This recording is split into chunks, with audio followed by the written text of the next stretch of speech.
Boa noite, me chamo Ana Clara e eu vou dar um breve resumo sobre o meu trabalho, que é a relação entre a obesidade infantil e o TEA, uma revisão sistemática.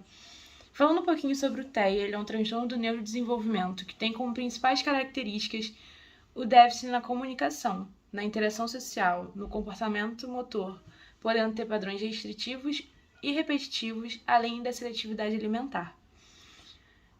A obesidade infantil, ela aumentou muito durante essa última década e ela se tornou um problema mundial de saúde.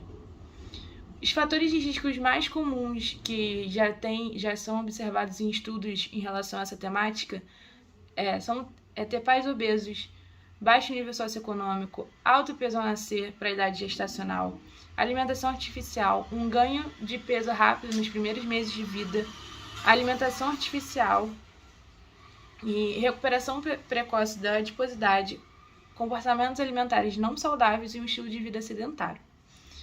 Voltando a falar um pouquinho sobre a seletividade alimentar que eu falei no início, ela é importante a gente entender para saber que ela é um agravo na vida dessas crianças autistas e faz elas terem o excesso de peso, a obesidade. A seletividade alimentar ela é um padrão de rejeição alimentar ou preferência por determinados tipos de alimentos, segundo o Botan et al. 2020. A criança com TEA pode ter uma série de desordens gastrointestinais e essas desordens gastrointestinais elas agravam os sintomas dos indivíduos com TEA. Os obstáculos alimentares em torno da refeição também são um problema. Entre eles tem a mastigação rápida, embolsar comida na boca durante muito tempo, vomitar ou ingerir objetos não alimentícios. E eles também possuem aversão a frutas e eles preferem muito mais alimentos ricos em carboidratos.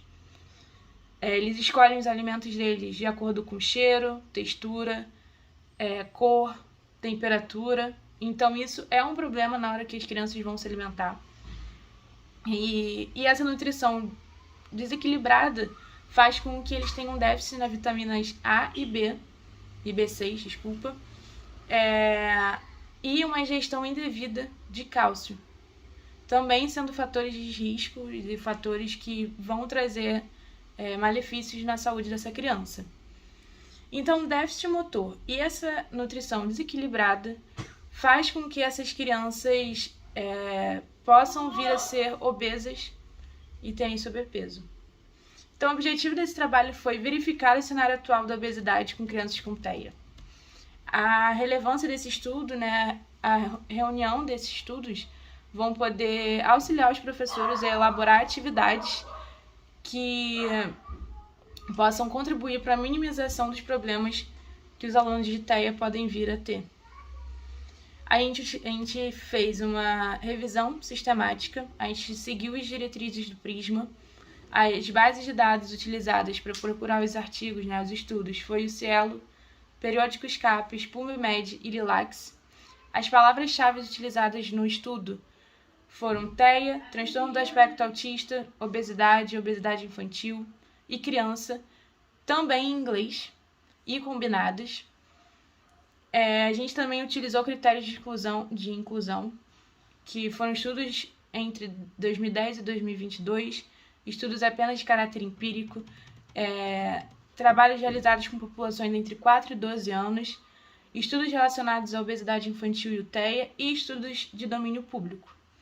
Ao todo foram encontrados 15 artigos. Após a leitura do título, dos resumos e do artigo na íntegra, a gente selecionou 6 artigos para a presente pesquisa. E quando a gente analisa essas produções escolhidas, foi possível observar que teve uma predominância em relação às intervenções utilizadas pelos autores e os resultados foram semelhantes também. Então, a gente sugere que sejam realizados mais estudos acerca dessas intervenções e prevenções da obesidade infantil em relação às crianças autistas em idade escolar para ter um maior mapeamento desses estudos.